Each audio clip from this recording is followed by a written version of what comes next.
Winnie the Pooh by A. Milne. Chapter 8, in which Christopher Robin leads an expedition to the North Pole. One fine day, Christopher Robin was sitting outside his door, putting on his big boots. As soon as he saw the big boots, Pooh knew that an adventure was going to happen, and he brushed the honey off his nose with his back paw and spruced himself up as well as he could, so as to look ready for anything. "Good morning, Christopher Robin," he called out. "Hello, Pooh Bear." "What are we going to do today?" said Pooh. "We are going on an expedition," said Christopher Robin, as he got up and brushed himself. "Going on an expedition?" said Pooh eagerly. "I don't think I've ever been on one of those. Where are we going on to, this expedition?" "Expedition, silly old bear. It's got an X in it." "Oh," said Pooh, "I know." But he really didn't. "We are going to discover the North Pole." "Oh," said Pooh again. "What is the North Pole?" he asked. "It's just a thing you discover," said Christopher Robin carelessly, not being quite sure himself. "Oh, I see," said Pooh. "Are bears any good at discovering it?" "Of course they are. And Kanga and Rabbit and all of you. It's an expedition. That's what an expedition means. A long line of everybody. You'd better tell the others to get ready, while I see if my gun's all right. And we must all bring provisions." "Bring what?" "Things to eat." "Oh," said Pooh happily. "I thought you said provisions. I'll go and tell them," and he stumped off.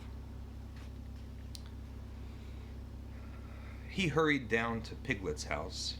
The piglet was sitting on the ground at the door of his house, blowing happily at a dandelion, and wondering whether it would be this year, next year, sometime, or never. He had just discovered that it would be never, and was trying to remember what it was, and hoping it wasn't anything nice, when Pooh came up. "Oh, Piglet," said Pooh excitedly, "we're going on an expedition, all of us, with things to eat, to discover something." "To discover what?" said Piglet anxiously. "Oh, just something. Nothing fierce." Christopher Robin didn't say anything about fierce. He just said it had an X in it. "It isn't their necks I mind," said Piglet earnestly. "It's their teeth. But if Christopher Robin is coming, I don't mind anything." In a little while they were all ready at the top of the forest, and the expedition started. First came Christopher Robin and Rabbit, then Piglet and Pooh, then Kanga with Roo in her pocket, and Owl, then Eeyore, and at the end, in a long line, all Rabbit's friends and relations. "I didn't ask them," explained Rabbit carelessly. "They just came. They always do. They can march at the end, after Eeyore." "What I want," said Eeyore, "is that it's unsettling. I didn't want to come on this what Pooh said. I only came to oblige, but here I am. And if I am at the end of the expo, what we're talking about, then let me be the end. But if every time I want to sit down for a little rest, I have to brush away half a dozen of Rabbit's smaller friends and relations first, then this isn't an expo, whatever it is, at all. It's simply a confused noise. That's what I say." "I see what Eeyore means," said Owl, "if you ask me." "I'm not asking anybody," said Eeyore. "I'm just telling everybody. We can look for the North Pole, or we can play Here We Go Gathering Nuts in May, with the end part of an ant's nest. It's all the same to me. There was a shout from the top of the line. Come on, called Christopher Robin. Come on, called Pooh and Piglet. Come on, called Owl. We're starting, said Rabbit. I must go. And he hurried off to the front of the exposition with Christopher Robin. All right, said Eeyore, we're going. Only don't blame me. So off they all went to discover the pole, and as they walked they chatted to each other of this and that, all except Pooh, who was making up a song. This is the first verse, he said to Piglet when he was ready with it. First verse of what? My song. What song? This one. Which one? Well, if you listen, Piglet, you'll hear it. How do you know I'm not listening? Pooh couldn't answer that one, so he began to sing. They all went off to discover the pole, Owl and Piglet and Rabbit all. It's a thing you discover, as if it's been told by Owl and Piglet and Rabbit and all. Eeyore, Christopher Robin and Pooh and Rabbit's relations all went too, and where the pole was none of them knew. Sing hey for Owl and Rabbit and all. Hush, said Christopher Robin, turning round to Pooh. We're just coming to a dangerous place. Hush, said Pooh, turning round quickly to Piglet. Hush, said Piglet and Kanga. Hush, said Kanga to Owl, while Roo said hush several times himself quietly. Hush, said Owl to Eeyore. Hush, said Eeyore in a terrible voice to all of Rabbit's friends and relations. They had come to a stream which twisted and tumbled between high rocky banks, and Christopher Robin saw at once how dangerous it was. It's just the place, he explained, for an ambush. What sort of bush? Whispered Pooh to Piglet. A gorse bush? My dear Pooh, said Owl in his superior way, don't you know what an ambush is? Owl, said Piglet, looking round at him severely. Pooh's whisper was a perfectly private whisper, and there was no need. An ambush, said Owl, in a sort of surprise. So is a gorse bush sometimes, said Pooh. An ambush, as I was about to explain to Pooh, said Piglet, is a sort of surprise. If people jump out at you suddenly, that's an ambush, said Owl. It's an ambush, Pooh, when people jump at you suddenly, explained Piglet. Pooh, who was now knew what an ambush was, said that a gorse bush had sprung at him suddenly one day when he fell off a tree, and he had taken 6 days to get all the prickles out himself. We are not talking about gorse bushes, said Owl a little crossly. I am, said Pooh. They were climbing very cautiously up the stream now, going from rock to rock, and after they had gone a little way, they came to a place where the banks widened out on each side, so that on each side of the water there was a level strip of grass on which they could sit down and rest. As soon as he saw this, Christopher Robin called out, Halt! And they all sat down and rested. I think, said Christopher Robin, that we all ought to eat our provisions now, so that we shan't have so much to carry. Eat all our what? Said Pooh. All that we've brought, said Piglet, getting to work. That's a good idea, said Pooh, and he got to work too. Have you all got something? Asked Christopher Robin with his mouth full. All except me, said Eeyore. As usual. He looked round at them in a melancholy way.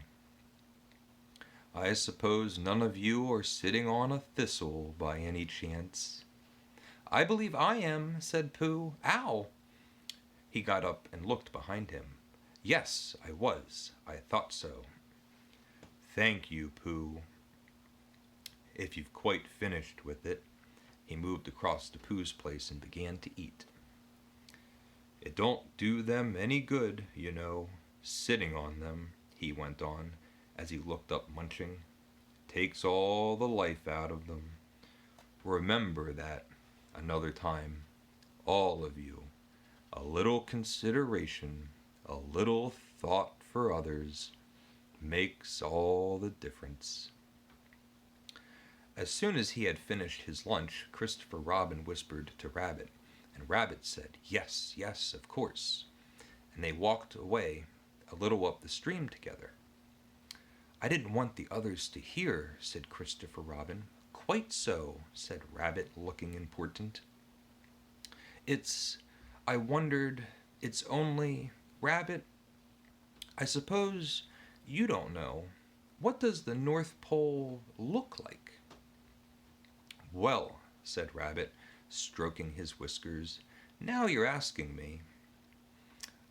I did know one once, only I've sort of forgotten," said Christopher Robin carelessly.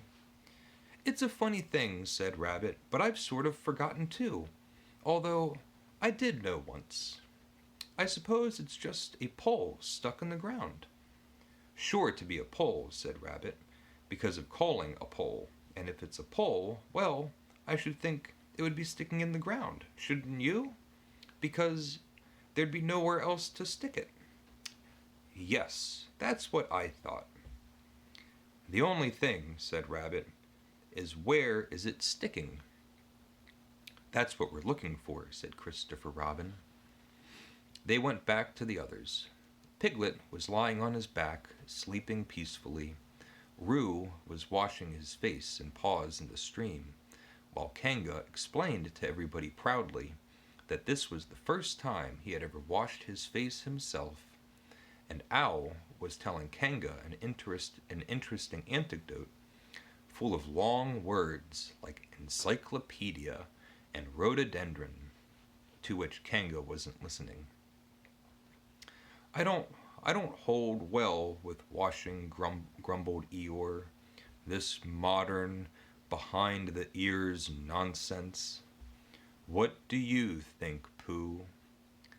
"Well," said Pooh, "I think—" But we shall never know what Pooh thought, for there came a sudden squeak from Roo, a splash, and a loud cry of alarm from Kanga. "So much for washing," said Eeyore. "Roo's fallen in!" cried Rabbit, and he and Christopher Robin came rushing down to the rescue.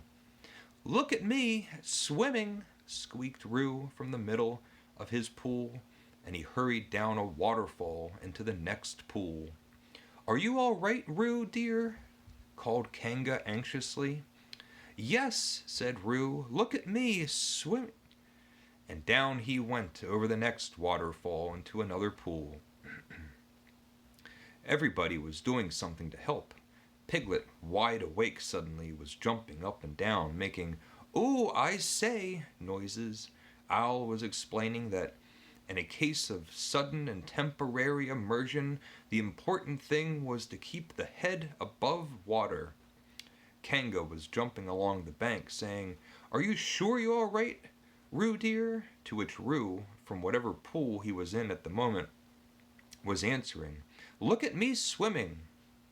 Eeyore had turned round and hung his tail over the first pool into which Roo fell, and with his back to the accident was grumbling quietly to himself and saying, "All this washing, but catch on to my tail, little Roo, and you'll be all right."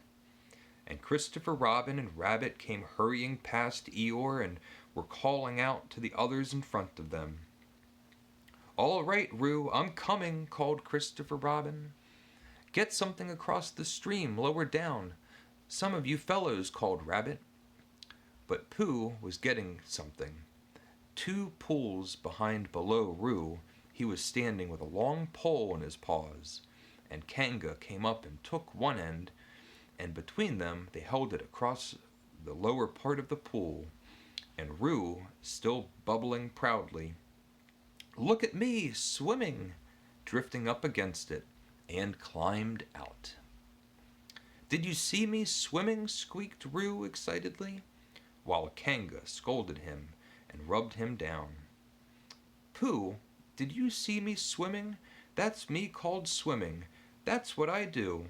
Rabbit, did you see what I was doing?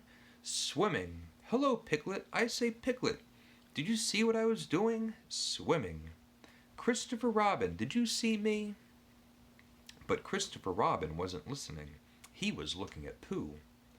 "Pooh," he said, "where did you find that pole?" Pooh looked at the pole in his hands. "I just found it," he said. "I thought it ought to be useful. I just picked it up." "Pooh," said Christopher Robin solemnly, "the expedition is over. You've found the North Pole." "Oh," said Pooh. Eeyore was sitting with his tail in the water when they all got back to him. "Tell Roo to be quick, somebody," he said. "My tail's getting cold. I don't want to mention it, but I'll just mention it. I don't want to complain, but there it is. My tail's cold." "Here I am," squeaked Roo. "Oh, there you are. Didn't you see me swimming?" Eeyore took his tail out of the water and swished it from side to side. "As I expected," he said. "Lost all feeling. Numbed it. That's what it's done. Numbed it. Well, as long as nobody minds, I suppose it's all right." "Poor old Eeyore. I'll dry it for you," said Christopher Robin, and he took out his handkerchief and rubbed it up. Thank you, Christopher Robin. You're the only one who seems to understand about tails. They don't think. That's what's the matter with some of these others. They've no imagination. A tail isn't a tail to them. It's just a little bit of extra neck." "Never mind, Eeyore," said Christopher Robin, rubbing his hardest. "Is that better?" "It's feeling more like a tail, perhaps. It belongs again, if you know what I mean." "Hello, Eeyore," said Pooh, coming up to them with his pole. "Hello, Pooh. Thank you for asking, but I shall be able to use it in a day or two." "Use what?" "What we're talking about." "I wasn't talking about anything," said Pooh, looking puzzled. "My mistake.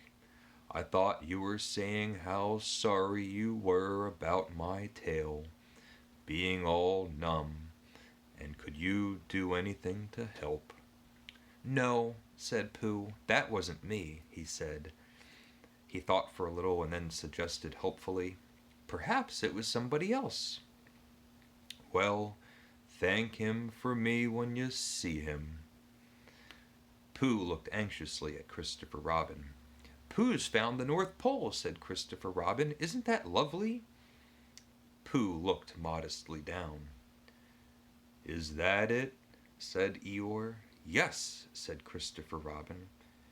"Is that what we were looking for?" "Yes," said Pooh. "Oh," said Eeyore. "Well, anyhow, it didn't rain," he said. They stuck the pole in the ground, and Christopher Robin tied a message onto it. "North Pole, discovered by Pooh. Pooh found it." Then they all went home again, and I think, but I'm not quite sure, that Roo had a hot bath and went straight to bed. But Pooh went back to his own house, and feeling very proud of what he had done, had a little something to revive himself. Thank you. Take care.